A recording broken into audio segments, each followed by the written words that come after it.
4:30 बज रहा है सुबह का और चैंपियंस लीग का कोई मैच अगर पेनल्टी शूटआउट में चला जाता है तो इतना ही समय लग जाता है बट वर्थ एवरी मिनट जो हमने जग के देखे आज के दोनों मैच। और स्पेशली आर्सेनल और पोर्तो के मैच में जो ड्रामा हो गया एंड में पेनल्टी शूटआउट में डिसाइड हुआ। तो एक क्विक बस रिएक्शन है मेरी तरफ से, अगर आपने मतलब नहीं देखे मैच तो बस मैं आपको बता देता हूँ कि मैच में क्या क्या हुआ। तो starting of with Barcelona and Napoli, I think Barcelona ने जिस तरीके से अप्रोच किया गेम को बहुत अच्छा था। देवर एडवेंचरस, रिस्क ले रहे थे, अपने आप को ओपन रख रहे थे। नापोली ने एक दो बार कोशिश भी की थी बैक लाइन को बाईपास करने की, बॉल स्पिंग कर रहे थे लेकिन जो रन्स थे वो टाइम नहीं कर पा रहे थे। जो नापोली के फॉरवर्ड्स थे, डेंजर साइंस वहां लग रहे थे। लेकिन बारसा जिस तरीके से नापोली का ऑफ द बॉल शेप है उसको एक्सप्लॉइट कर रही थी, बहुत ही काबिल तारीफ। Raphinha had a really good game मेरे हिसाब से आज। और जो अकेडमी के बच्चे हैं जो बार्सिलोना की अकेडमी से निकल रहे हैं, कुब्रासी हो गया, आपका यमाल हो गया, आपके ये फर्मिन लोपेज हो गए, बहुत ही बहुत ही बहुत ही बढ़िया, बहुत ही शानदार प्लेयर्स हैं ये। और इस वजह से बार्सिलोना जो है कभी भी मीडियोक्रिटी में नहीं आएगी, because time and again season after season ऐसे टैलेंट्स निकलते रहेंगे। और इतने प्लेयर्स को इंजरी होने के बावजूद ऐसी परफॉर्मेंस देना, प्रेशर इतना ज्यादा है बार्सिलोना पे, चावी पे, वहां पर ऐसा परफॉर्म करना बहुत ही बढ़िया परफॉर्मेंस इन माय ओपिनियन।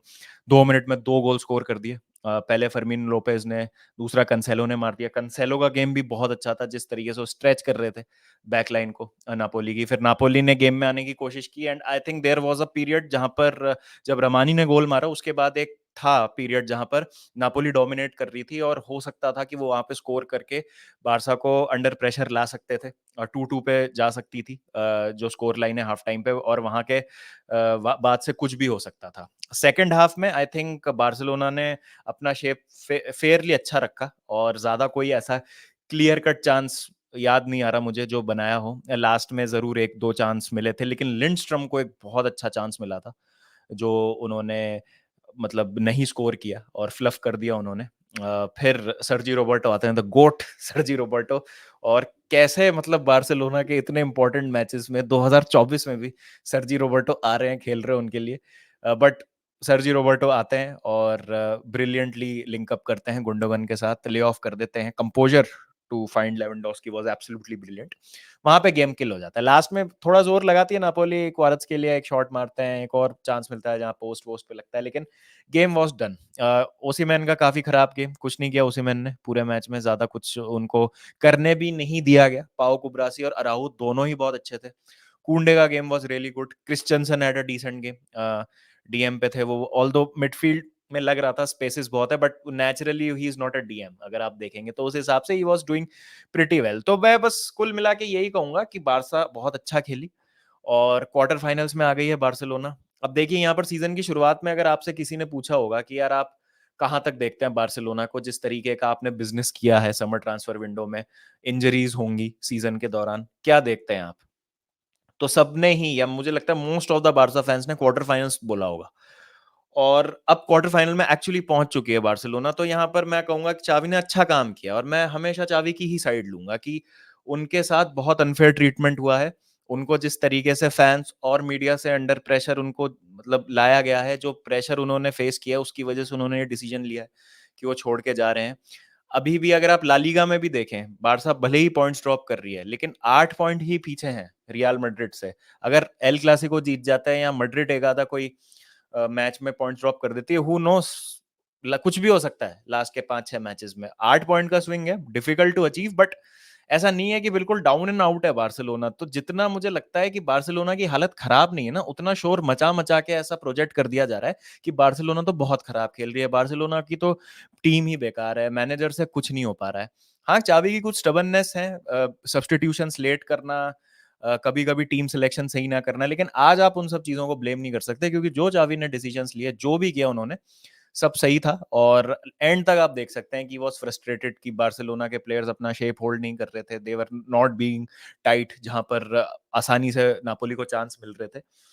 तो ये एक चीज़ है जो मुझे लगता है कि गलत हुई है चावी के साथ कहीं न कहीं। टाइम देना चाहिए था मेरे हिसाब से और ज़्यादा, और सिर्फ़ 3.5 मिलियन की स्पेंडिंग पे कोई बंदा क्या ही कर सकता है, जहाँ पे तो क्लब्स मतलब 400-400 मिलियन स्पेंड कर देते हैं एक ट्रांसफर विंडो में। तो बहुत ही बढ़िया परफ़ॉर्मेंस, बच्चे बहुत अच्छा खेले बार्सिलोना के। एक्सपीरियंस और थोड़ा-सा आ जाएगा इस टीम में, जब जो इंजरी से प्लेयर्स हैं बाहर। अब मैंने ये नहीं देखा कि टाइमलाइन क्या है उनके रिटर्न की, डी जोंग, पेड्री वगैरह। बट ये जब प्लेयर्स आएँगे तो ऑब्वियसली और टीम बेटर हो जाएगी। अगर बार्सिलोना को डॉर्टमुंड वर्सेस पीएसवी का विनर मिल जाता है क्वार्टर फाइनल्स में, ड्रॉ में थोड़ा-सा लक साथ दे गया, तो हू नोस, सेमीफाइनल्स में भी पहुंच गए, तो सेमीफाइनल्स के बाद तो इज एनीवन्स गेम। तो फेथ आपको रखना पड़ेगा, टीम को आपको सपोर्ट करना पड़ेगा, और यहाँ पे मैनेजर की आपको तारीफ करनी पड़ेगी जिस तरीके से उन्होंने इस गेम को मैनेज किया। He coached a win and Barcelona won in the end quite comfortably.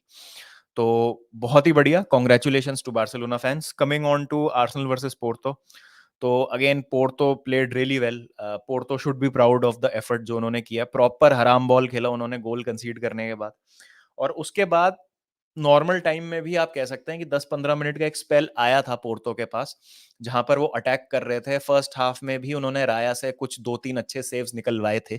तो ऐसा नहीं था कि पूरा ही सिट बैक किया है और आर्सेनल को इनवाइट किया, काउंटर पे हिट करने की कोशिश कर रहे हैं। लेकिन अगर आप देखेंगे तो पोर्तो की जो लिमिटेशंस थी उसके अकॉर्डिंग उन्होंने अच्छा खेला, और जब गोल किया ट्रोसार्ड ने, which was by the way a very good ball by Odegaard और ब्रिलियंट फिनिश बाय ट्रोसार्ड, तो उसके बाद उनका गेम प्लान काफी क्लियर हो गया था कि भाई हमको डीप लेके जाना है इस गेम को। इस बीच में जो भी चांसेस मिले मिले, और फिर हमको देखना है कि हम क्या करते हैं। Saka I did not think had a good game मेरे हिसाब से। हैवर्ट्स वाज डिसेंट, जिस तरीके से he was operating in the spaces, he was doing well. उसके अलावा बैकलाइन अच्छा कर रही थी आर्सेनल की आज। Ben white is such a underrated player, बहुत अच्छे लगते हैं बेन वाइट मेरे को। सलीबा हो गए, गेब्रियल हो गए, इन सबका परफॉर्मेंस अच्छा था। राइस, ओडेगार्ड, सबने अच्छा परफॉर्म किया। गोल स्कोर किया आर्सेनल ने, और जो जरूरी था उनके लिए मैच में वापस आने के लिए। पेनल्टी शूटआउट में डाविड राया ब्रिलियंटली डन, और दो बहुत ही अच्छे उन्होंने सेव किए। पोर्ट तो अपनी नर्व होल्ड नहीं कर पाई। It was all about holding your nerve, और आप देख सकते थे कि जिन दो प्लेयर्स ने पेनल्टी मिस करी उनके लिए पहले ही चेहरे पे आ गया था, अरे यार ये क्या कर रहा हूँ, पेनल्टी मुझे क्यों लेनी पड़ रही है। But penalty shootout is a lottery मेरे हिसाब से, उसमें आप नहीं प्रेडिक्ट कर सकते कुछ भी क्या होगा। बट कॉन्ग्रेचुलेशन टू आर्सेनल, और एक बहुत टाइम से मतलब 2010 के बाद अब जो हैं आए हैं क्वार्टर फाइनल्स में, तो काफी एक खुशी का पल है आर्सेनल फैंस के लिए। तो आप लोगों को बिल्कुल सेलिब्रेट करना चाहिए, तो कॉन्ग्रेचुलेशंस टू यू। और पोर्तो को ही हराया था 2010 में भी क्वालिफाई करने के लिए क्वार्टर फाइनल्स में, और जब बारसा ने भी क्वार्टर फाइनल खेला था 2021 में, तब नापोली को ही हराया था। तो ये एक फन फैक्ट है। तो काफी मतलब कह सकते हैं कोइंसिडेंस हो गए आज तो।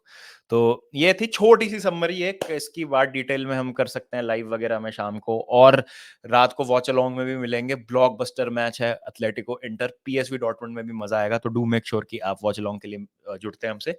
मिलता हूँ आपसे जल्दी, तब तक ध्यान रखिए अपना, टेक केयर एंड पीस।